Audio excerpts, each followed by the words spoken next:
2. And we are live. Good morning to everybody. We are live. And thank you very much for joining us today on Money FM's Behind the Markets. To our audiences on Facebook, Instagram, on Facebook, LinkedIn, Twitter, and various other platforms, and also to our audience live on radio. Thank you very much for joining us. And good morning to you, Stephanie. And how are you doing? Good morning, Munyumba. I'm fine. How are you? I'm fine, thank you. And thank you to everybody who's joining us. Today is Wealth Wednesday, where we will be capturing a bit of the news coming in today on the wealth markets. I'll be capturing some of the things that are happening in the Forex markets and some news that is happening across the continent, in the country, across the continent, and across various other platforms. So thank you very much once again to everybody who is with us and get ready for the ride on Wealth Wednesday. It is the 16th of June. The 16th of August. I don't know why I'm back in June. The 16th of August, 2023. Today is MPC Day. We'll also be talking about what our expectations are in terms of that, what our expectations in terms of the reads for the monetary policy rate going forward today. What will we be expecting? What should we see? And what should we hear from the Bank of Zambia today? Thank you very much once again. So as we kick off, we start with FX markets. We did see FX markets continue down their slide. We have seen the kwacha continuously losing value. It is down. The dollar is up to 19.4407, up 0.88% as of yesterday. And we did see that it's up 7.43% year to date. We're seeing that it is back in a buying pattern. Stock market was quiet yesterday, zero movement, 0% movement after that huge movement from Airtel, which pushed up the share price, which pushed up the index to record levels. And we are seeing that these billion kwacha stocks are actually moving the needle, mainly due to the fact that CEC, even CEC, CEC, ZCCM, and Airtel have all moved quite strongly this year. So that's moving the billion kwacha index or the mega cap index. We are seeing interest rates. Interest rates did come down slightly yesterday, back to 24.15, while the bond index in dollars is down to 291 and up again by 0.06%.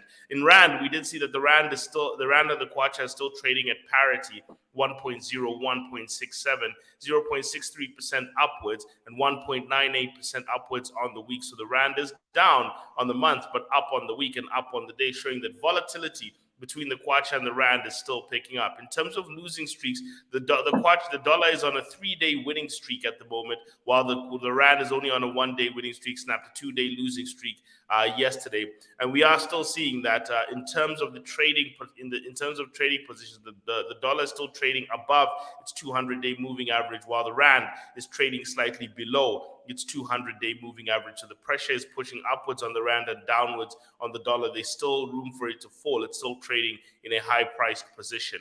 And we are leaning more towards the higher rate of the dollar itself. It's still leaning towards its highs, while the rand is still stuck somewhere in the middle of its trading range.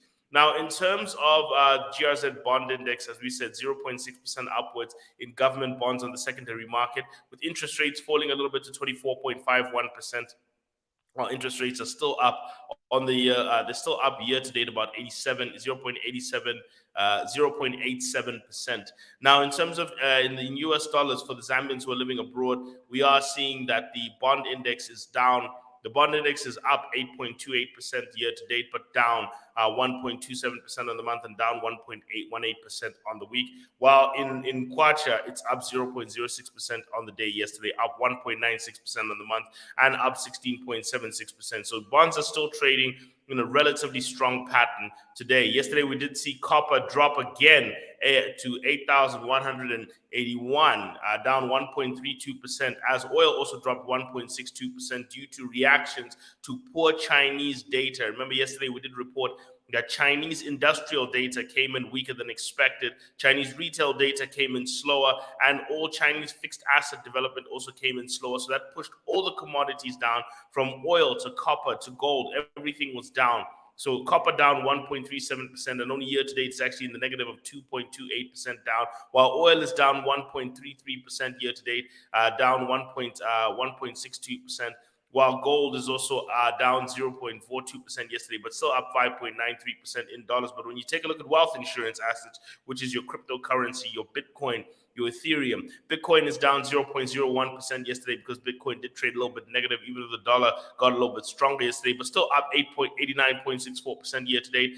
And up down 0.11% on the month. Ethereum down 1.23% on the month, but up 0.1% yesterday, while gold in dollars is up 0.45%, in Kwacha, mainly because of the strengthening of the dollar, not because of the strengthening of gold itself. Now, we're in the middle of the month, so we can also give you our expectations for where we see oil moving, the pump price moving. Currently, in the terms of the trends that are taking place right now, we are seeing that the pump price is likely to move to 27.41 kwacha right now, up 1.87%. We're expecting a 7% rise at the pump price at the end of the month if we continue with the trends that we're seeing right now, due to a 2.74% weakness in the kwacha and a 6.51% weakness in increasing in the price of Brent oil on the month.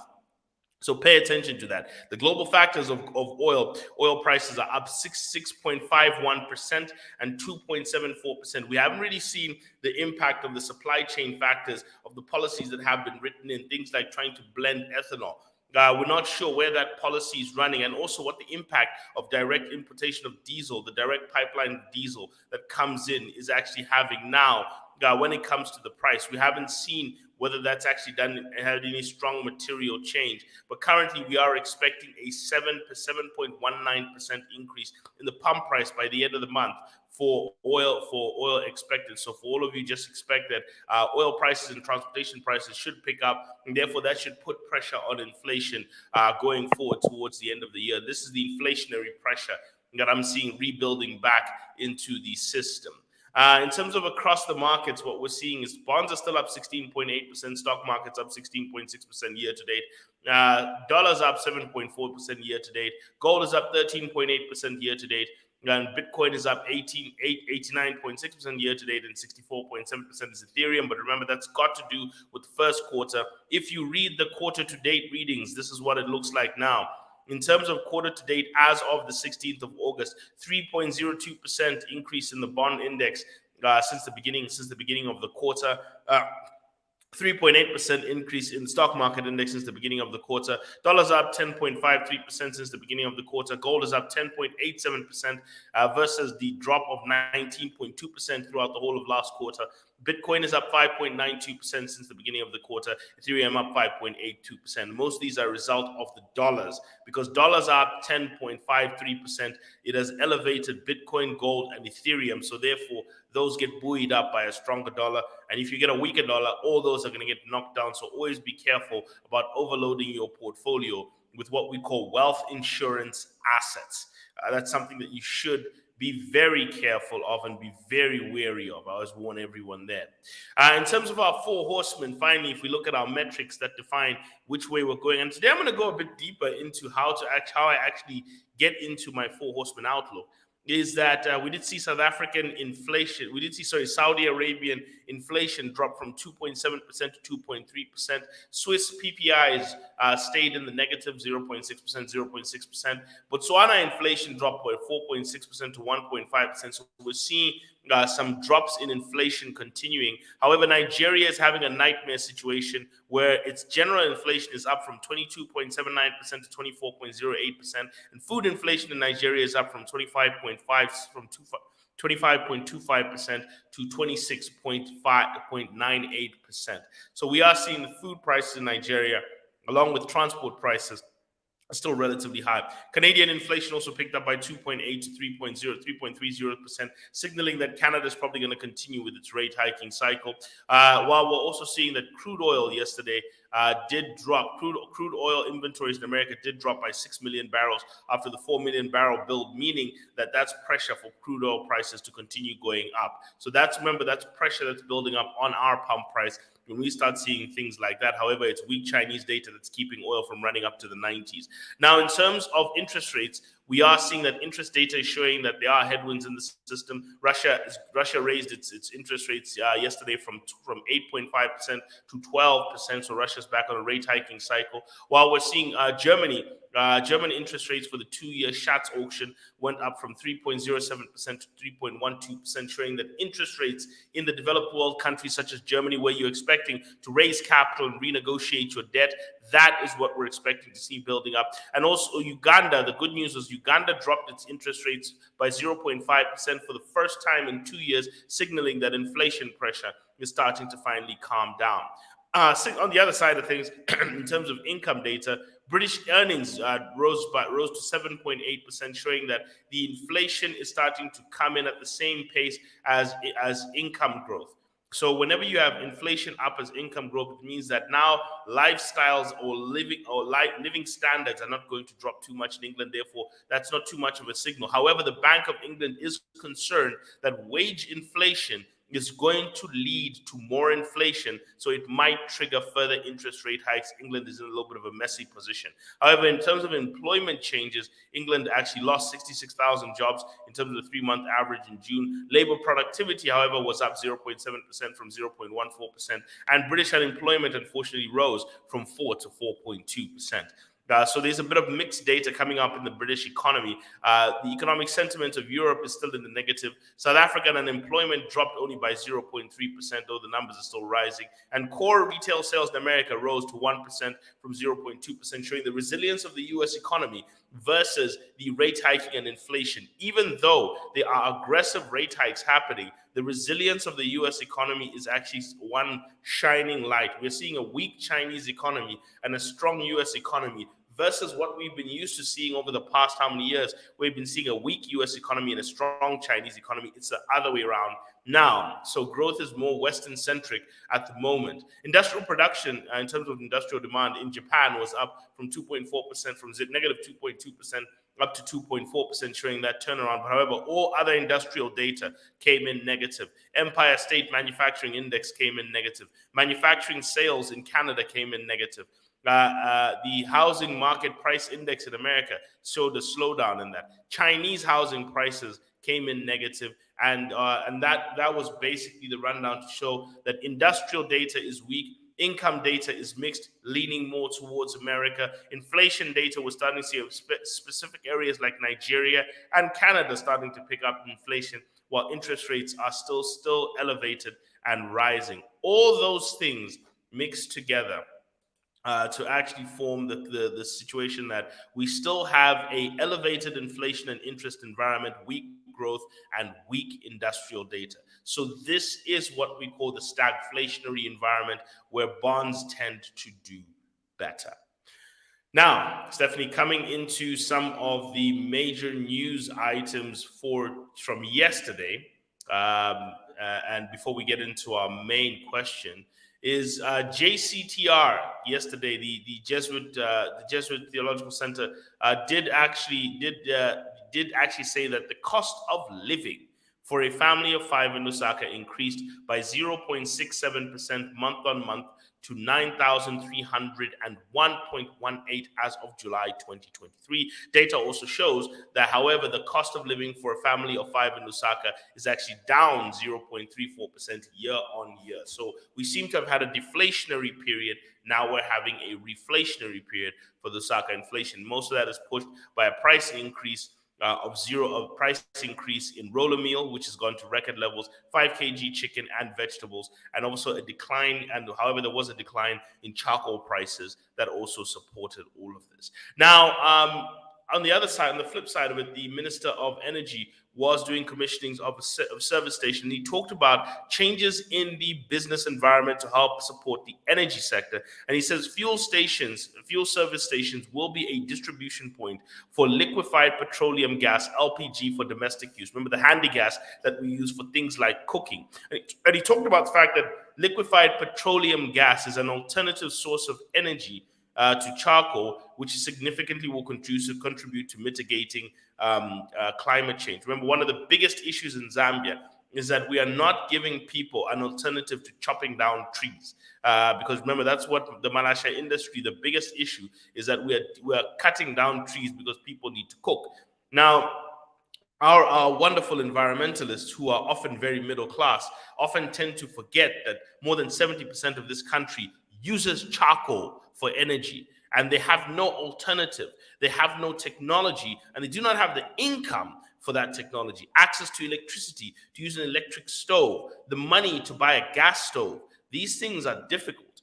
So what we often say is, I think whenever we're talking about this, one, LPG gas is something that's very important to help kind of switch up a lot of things. One, to help contain the grid, getting more people there. I have said get as many of even the middle class households to cook with gas. If you look at LPG imports or LPG demand growth over the last 10 years, from 2013 to 2022, LPG has grown at 11.3%.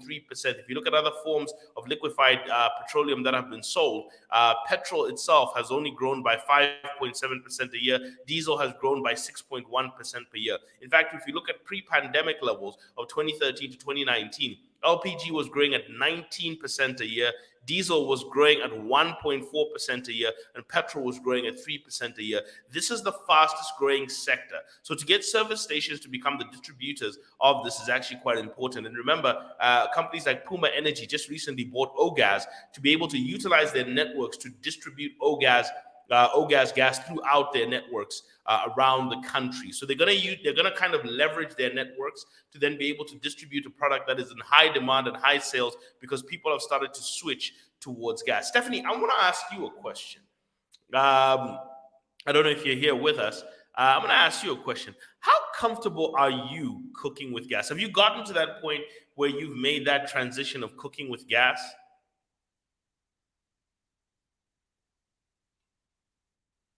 Hello, Steph. Okay. Well, that is a question I'm going to throw out to as many people as possible here today. Have you made the transition to cooking with gas? That's a question I wanted to throw out as many people as we're waiting for Stephanie to get back with us. Have you made the transition to cooking with gas? Are you able to get me now, Munyumba? Yes, I am. So what I was saying was that cooking with gas for me, I think, comes comfortably, because at the end of the day, I think I look at how much time I'm saving. I think it's good in terms of time, and it's faster. And also, let's not really say cheap, but of course it is faster, and it's cheap if you definitely are buying the whole, like we do, obviously, the whole big can of gas, and you don't have to worry. It's also cheap because the time that you will spend cooking is low compared to how much electricity you are actually going to consume. So at the end of the day, I think it actually does make it very, very, very, very, very conducive. Okay. So before, when maybe let me ask this question: when did you start cooking with gas? When did you actually make the Ooh. switch to cooking with gas? It's been 5 years. Really? Oh, so that first load shedding cycle, that's when you said, I'm done with this. I'm done with this electricity thing. Yeah, and this one didn't even get to affect us. I think this one that we had now, it never really affected us. We had already had solar, we had the gas stoves, and we're like, no way, we spatial. No, well, the thing is, I came from, like in Botswana and South Africa, due to policy. I think it's due to policy for them that gas is prevalent. Like in South Africa, they actually did a policy where they said, instead of building a new power station, why don't we just tell everyone with an electric stove, bring your electric stoves and we'll give you a gas stove free with a canister and a free refill. So the South African government did the calculations and said it was cheaper than building a power station to just give people gas stoves so that they don't have to use braziers all the time. But it was only for people who had electric stoves. They did the same thing in Botswana, where if you had an electric stove at your house, you could actually go to the government. They'll give you a voucher. Then you could go to a store. I think by then it was Cash Bazaar or something. You could go to a store and trade it and just get a gas stove. So it was a government voucher system. So one of the things I actually think we should consider as a country, if we want to, the reason I say this, Stephanie, is there is probably a large contingent of houses in this country that use electric stoves that are connected. The ones that are connected to the grid. Remember, I'm using the word connected because the majority of households in Zambia are not connected. Only 1 million households, about 1.3 million households are connected. There are 3.6 million households in this country, meaning the majority of households are not connected. But the ones that are, a lot of them are using electric stoves. Now, if you think about it, Stephanie, 25% of your electric bill is the stove. The other 25% is your geyser.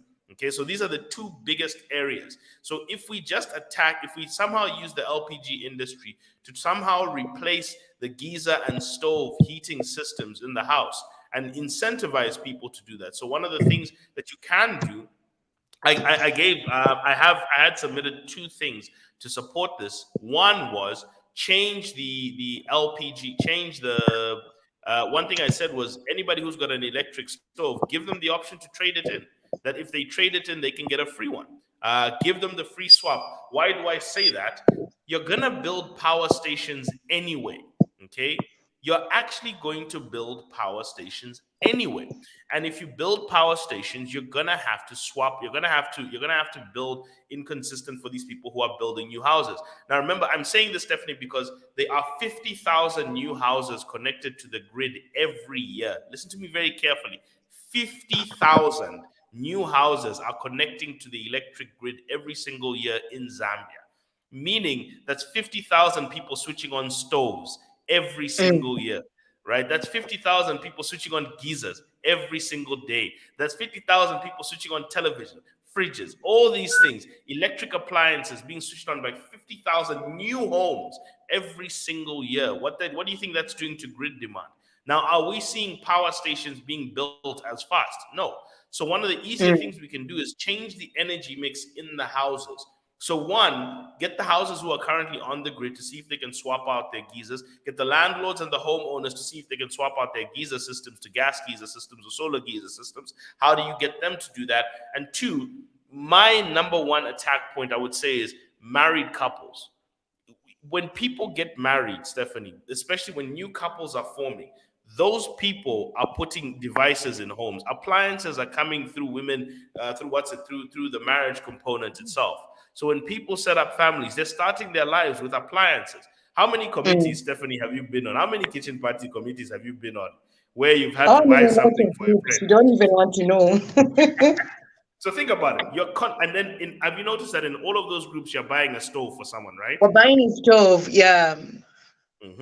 So that is how the stove is entering. So the best way to slow down the electric stove and look at the gas stove getting into homes is to start now having this conversation at that level. How do you incentivize you groups of women who are busy raising money together to give someone a gift? How do we incentivize that person to want an electric gift? I mean, a gas stove instead of an electric stove.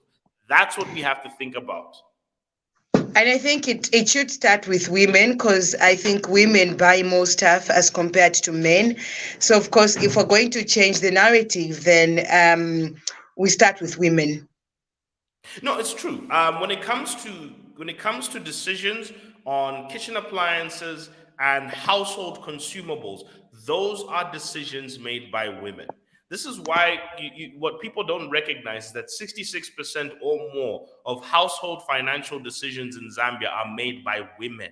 Okay, the woman of the home is making 2/3 of the financial decisions. Guys, stick to the big ticket decisions. What piece of land do we want to buy?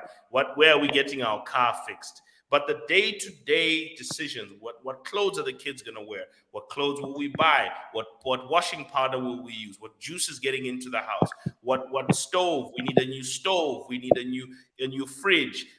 Those decisions are made by the women of the home. Okay, and that is the reality. So this is why I always tell people, even things like the Buy Zambia campaign, you can go out there and sing songs about the Buy Zambia campaign and say, we want people to buy Zambia. But if you're not including the women of the home in that conversation, they are the ones making the decision as to what brands enter a home. Buy Zambia campaigns need to be aimed at the women of the home. And household energy mix needs to be aimed at the women of the home because they are the ones making these decisions. Okay, so if a guy can say, hey, we want to switch to gas, his wife will say no. And then who will win that argument? She'll just say, It's a okay, you wife. will cook yourself. She'll say, you will cook yourself. And you'll see that argument end right there. Okay. So the reality is that the women it has to be a conversation where you have to include and lead with the women because they're the ones making that decision. Okay, so whoever is the decision maker in that home for that decision needs to be the one who has to be sensitized and talked to a lot. And I think this is why you're seeing a lot of adverts about gas cooking include a woman. And you'll notice it's two women always having a conversation about cooking with gas. That's why they're trying to hit that marketing angle, because, as I said, the center of it is women. So it is important to see that opportunity as well for us to look at the liquefied petroleum industry. Other news yesterday that we did see, Stephanie, is that Nigeria's July inflation rate, as you said, was up by 1.29% to 22.79%. The Nigerian Monetary Policy Committee did push the interest rates up, but soaring food inflation and transportation prices are still up. Kenya's government on Monday reinstated the fuel subsidies. It was a huge U-turn from where they were to try and cushion the skyrocketing prices of fuel. Kenyan fuel went above the 200 shilling mark, so now what's happening is that oil companies are going to be compensated from the Petroleum Development Fund, adding that without these interventions, prices of petrol would have risen to 202 shillings per litre, diesel 183 shillings per litre. Kenyan oil is almost up over 100% ever since that. Remember that Angola has also had to remove the subsidies. Nigeria had to remove the subsidies. These subsidies are difficult to manage because of the cost of crude oil. Even Kenya, even though they're going to reintroduce this now, the problem is they're not going to be able to sustain it without it hurting their currency, hurting their markets, hurting other prices. So here's the trade-off you end up making. Oil will stay cheap, but the currency will deteriorate so badly that other parts of your food basket will end up going because you import everything else. So yes, your oil will be cheaper, but your cooking oil will be more expensive. Sure, your petrol in your car will be cheaper, but your imported vegetables or whatever it is will become more expensive. Whatever is imported ends up becoming more expensive as you're trying to cushion this, because you're utilizing currency reserves to throw it at keeping this oil price cheap with no commensurate money coming in. So these are the problems that are happening that we're struggling to have here. The problem with inflation, Stephanie, is you can't run away from it. It's going to find you somewhere. And finally, yesterday, as we said, UK regular pay rose to 7.8%. And that was in line with everything. So our topic of discussion today, and I have asked everybody about the gas. That is the question I wanted to throw at everybody. Cooking with gas. Okay, cooking with gas. Probably could we pick just two calls? If we do have anyone wanting to call us, the number is 077 1616290. 077 1616290. That, of course, happens to be the number that you can call us on just to get interactive. And we want to know from you, obviously, in terms of cooking using gas. Have you made the transition to cooking with gas as opposed to electricity and charcoal? Charcoal is expensive today. It is very expensive as compared to gas. I should think I think it's kind of the same. So you might just want to switch into gas. It also does save time. So for me, I think I'm more of a gas person. Although culture as well, where we're coming from. I think my grandfather visited Nyumba. So what happened was he refused to eat the shima that was cooked from the gas stove. He said, no, if you're not going to cook shima on the brazier, then you might as well not just, offer me food. So we had to cook using charcoal. And so I saw that it's not really us. Probably it's the mindset as well. So we're still far, but I have actually hope. I have hope, but I think we're very far. What you are saying is true. Absolutely true. Do not underestimate the power of cultural resistance to change. People are resistant. There was a time, I remember I was newlywed, and we didn't get a stove. I remember we didn't get a stove in by then. We're waiting for it, and we had a microwave. We had a microwave. We didn't have so there was a point where we were cooking everything in the microwave, and so we did an experiment to cook nshima in the microwave. Okay, and In we the actually learned how microwave. to do this. Yeah, you can actually do this. You can actually cook nshima in the microwave. So we You actually know, successfully really? we did this for a period of time. Yeah, but it requires you stopping, stirring, and then putting it back in, and then letting it cook, and then stopping. So it requires a lot of stops and starts with the microwave. But we actually managed to cook nshima in the microwave. Then we had a relative come over, and they were Wow. eating it as if it was poison. You know, they were like, what We, we, on we, earth we we is this? can't trust it. We can't trust it. So you'll be amazed. There was apparently a guy who actually tried to bring instant nshima into Zambia once. Nshima Mm. that could be cooked in what's it, in less than 5 minutes. He actually tried to bring instant nshima into Zambia, and they just said, "No, this is not our way of life." So what you have to understand is there's a lot of cultural meaning behind the ways we prepare food. And unfortunately, whenever you're bringing new technologies and new systems, you have to understand cultural trends. And this leans into what is our conversation today about market forces. What market Mm. forces drive investment decisions, drive business decisions? There's something we call the Pestel framework. I don't know if you've heard of it before. The Pestel Mm-mm. framework is basically when you are looking at an investment decision or a business decision, what macro environment or environment is this decision being made in? And Mm. PESTEL is an acronym that stands for political, economic, social, technological, environmental, and legal. So you really have to look at what trends can affect the efficacy of this decision. Okay, so we just talked about gas, for example, that in as much as it is the better environmental factor, yes, the problem is that it does not take into consideration cultural issues. Okay, Yeah. you're going to have a grandfather over, you're going to have a grandmother over.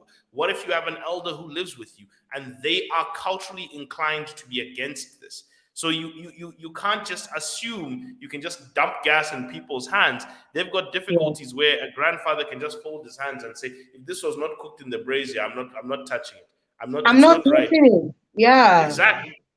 And that's how they can be. If your food is not prepared a specific way, and then you've also offended your father-in-law or your grandfather, you've now, and then this is a family issue. So people are under pressure when making decisions about things Mm. like that. So you have to understand that there is a cultural component to the economic decisions that we make that affect these things. So whenever you're making a policy decision, a business decision, an investment decision, always look at the frame of what is happening in terms of politics, economic, social, technology, environmental, and legal that is affecting this. Now, I'm just going to give you some of the quick headlines of this. Political includes things like government policies, political stability, corruption, trade, tax, labor law, and any other restrictions that the government are putting onto certain economic activities. Economic looks at economic growth, because we're seeing the growth of LPG gas, exchange rates, interest rates, inflation, disposable income,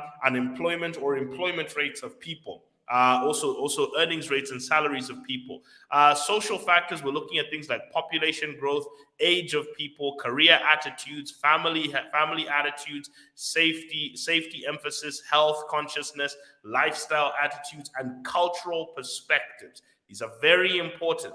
Cultural barriers are very important. Yeah. Technology means technological incentives, level of innovation, automation, research and development that people are putting into things, technological awareness, and also technological adoption. How much are people quick to do this? Let me give you a simple example. Mobile money took off in Zambia because of the adoption of the cell phone. Remember that. Because people were Yeah. buying cell phones, mobile money could take off, and we use USSD. And now the rise of the smartphone is also giving rise to social media. That's also affecting people's marketing channels. You can now market to people using WhatsApp, using social media, because more people have got smartphones now that you can utilize and reach them. That's creating cheaper marketing models, but that's also creating competition. If you want to, let's say, invest in a media station, now you're not just competing with other media stations to sell advertising space, you're also competing with social media itself as an option that people can advertise on directly to their customers. That's a different model.